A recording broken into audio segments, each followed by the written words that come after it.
Assalamualaikum warahmatullahi wabarakatuh. Selamat pagi semuanya. Bertemu lagi dengan Ibu Risa dalam pembelajaran sejarah peminatan di kelas 11 IPS. Kita akan membahas tentang Renaissance, merkantilisme, dan reformasi gereja. Ada abad pertengahan.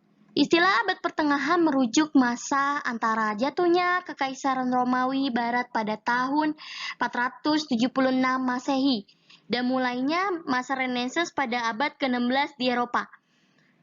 Abad pertengahan atau abad kegelapan, zaman kuno, masa sebelum abad pertengahan, zaman modern, masa setelah abad pertengahan.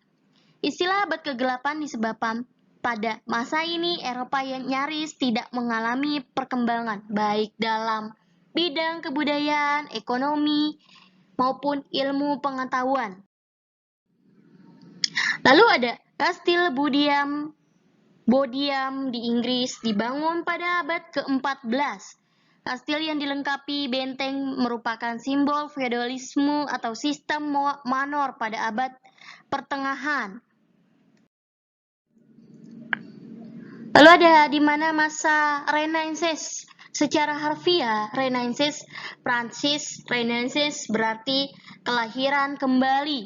Orang-orang yang giat dan tekun mengolah kembali dua kebudayaan klasik itu disebut kaum humanis. Renaissance menghidupkan kebudayaan Yunani kuno dan kebudayaan Romawi kuno. Beberapa tokoh humanis diantaranya ada Petrarca tahun 1304 sampai 1374. Lalu ada Eramus 1466 sampai 1536. Lalu ada Thomas More atau 1478 sampai 1535. Lalu ada Cervantes atau 1547 sampai 1616. Lalu ada Rabelais atau 1490 sampai 1553. Lanjut, sini ada Florence, kota kelahiran Renaissance. Di Italia, terutama di Florence, teks-teks filsafat Yunani yang diperoleh dari dunia Arab paling banyak dipelajari. Lalu di sini ada tokohnya, Paus Leux ke-10 tahun 1475 sampai 1521, pendukung gerakan Renaissance. Ada faktor-faktor lahirnya gerakan Renaissance. Munculnya banyak kelas menengah. Munculnya kelas menengah baru serta kota-kota dagang yang makmur berhasil mengubah cara pandang orang terhadap kehidupan di dunia. Katedral Santa Maria del Fiore yang mulai dibangun pada 1296 ini merupakan salah satu bangunan Renaissance dan simbol kota Florence. Dari sini ada faktor-faktor lahirnya gerakan Renaissance, adanya dukungan pengusaha dan bangsawan yang progresif. Para pengusaha politik Renaissance dan kaum bangsawan yang progresif memelopori pengembangan pendidikan berbasis humaniora serta biaya proyek-proyek besar dalam bidang seni dan budaya. Di sini ada tokohnya, yaitu ada Cosimo de Medici, tokoh di balik berdirinya Akademi Seni Rupa. Lalu ada Akademi del Arte itu Secno 1460 dan Akademi Plato 1642. Lalu ada Leonardo da Vinci 1452 sampai 1519. Lalu ada Rafael 1483 sampai 1520. Ada faktor-faktor lahirnya gerakan Renaissance. Kenyataan pahit abad pertengahan. Kondisi kemiskinan yang dialami rakyat pada abad pertengahan khususnya di Inggris ikut memicu lahirnya Renaissance. Lalu ada jatuhnya Konstantinopel. Pada 1453 Konstantinopel jatuh ke tangan dinasti Ottoman. Lalu ada penemuan mesin cetak. Pada 1454, Gutenberg dari Mainz atau Jerman menemukan mesin cetak. Lalu ada dampaknya Renaissance dalam berbagai bidang. Dalam sosial dan budaya, semangat Renaissance dan humanisme, terutama sikap positif terhadap dunia serta penekanannya pada otonomi dan kebebasan individu, menjadi fondasi bagi lahirnya sekularisme di Eropa. Lalu ada ekonomi dan politik. Dalam perkembangannya, tumbuh kesadaran bahwa kesejahteraan suatu negara ditentukan oleh banyaknya aset atau modal yang dimiliki serta besarnya volume perdagangan global suatu negara. Lalu di sini ada pengertian dari merkantilisme. Merkantilisme adalah mendorong sebanyak mungkin ekspor dan sesedikit mungkin impor, serta ukuran kemakmuran negara terletak pada kemampuan mengumpulkan sebanyak mungkin sumber daya yang terbatas, seperti emas dan perak. Lalu di sini ada latar belakang lahirnya merkantilisme. Merkantilisme lahir di Inggris dan Prancis. Lahirnya merkantilisme dipengaruhi semangat Renaissance yang ditandai oleh kepercayaan akan kemampuan manusia, hasrat intelektual, serta penghargaan atas disiplin intelektual. Bahkan ukuran kemakmuran dan kekuatan atau power suatu negara dilihat dari seberapa banyak negara tersebut berhasil mengumpulkan sumber-sumber daya yang terbatas itu.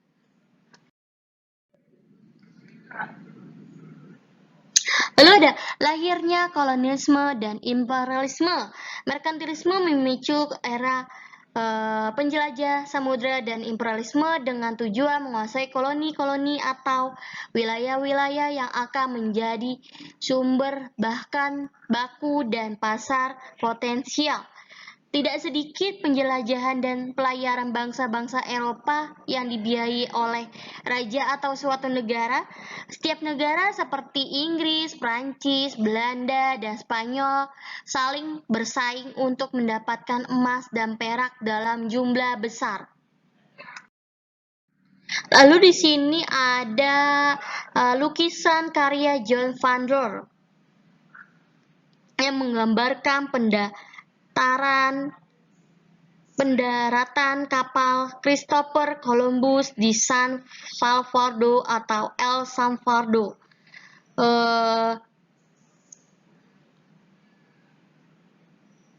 Pada tahun 1492 ketika Christopher Columbus menyeberangi Samudra Atlantik untuk mencari rute tercepat menuju Asia Timur dan Pasifik Barat Daya, ia mendarat di tempat yang tidak dikenalnya. Di sana ia menemukan harta benda pepohonan yang luar biasa, burung dan emas, tapi ada suatu hal yang Columbus diharapkan untuk dapat ditemui namun tidak terpenuhi.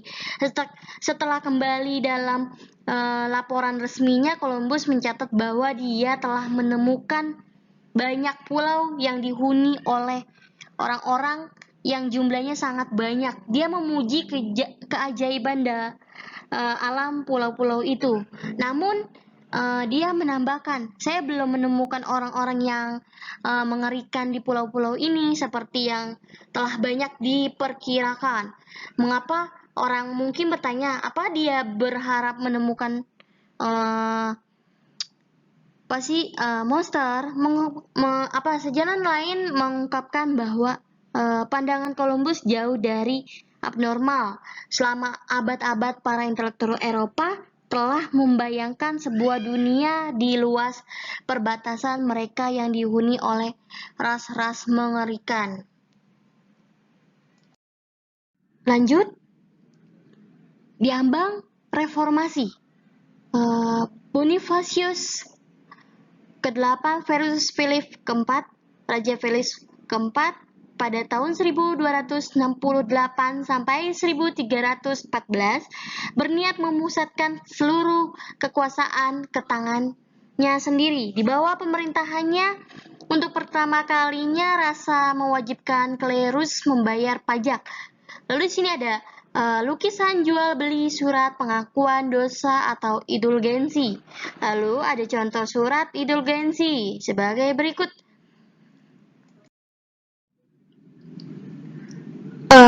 Di ambang reformasinya ada tokoh mengenai John Wills dan Jan Hus. Di sini ada teolog Bohemia Jan Hus, ada teolog Inggris John Wycliffe.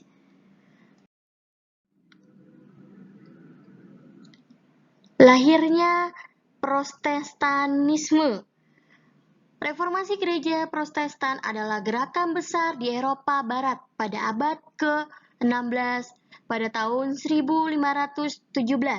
Reformasi ini dipelopori biarawan dari Ordo Agustinian yaitu Martin Luther. Tujuannya adalah mereformasi kepercayaan doktrin dan praktek-praktek dalam gereja Katolik Roma.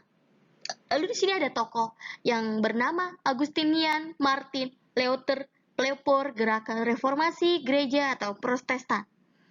Lanjut. Ada dampak langsung reformasi gereja, lahirnya Protestanisme, menguatnya negara dan pemerintahan sekuler, lahirnya gereja Anglikanisme, reformasi dan demokrasi, reformasi perang 30 tahun dan kebebasan beragama. Lanjut, ada perjanjian perdamaian Westphalia tahun 1648. Perjanjian atau perdamaian Westphalia yang juga dikenal dengan nama Perjanjian Münster yang merupakan perjanjian yang mengakhiri perang 30 tahun pada 1618 sampai 1648 dan secara resmi mengakui Republik Belanda dan Konfederasi Swiss. Perjanjian ini ditandatangani pada tanggal 24 Oktober 1648 antara Kaisar Romawi Suci Ferdinand III, para pangeran Jerman, dan perwakilan dari Belanda, Prancis, dan Swedia.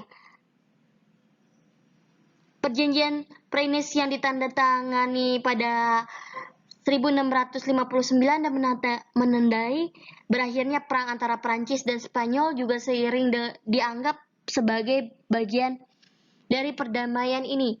Bahkan sejarawan sering menganggap perdamaian ini sebagai penanda dimulainya era modern, meskipun perang 30 tahun ini terlihat sebagai konflik keagamaan antara Protestan dan Katolik. Persaingan antara dinasti Habsburg dan kekuatan lain juga merupakan salah satu pendorong utama terjadinya perang. Akibat dari perang ini, musibahnya kelaparan dan wabah penyakit terjadi dengan sangat mengerikan.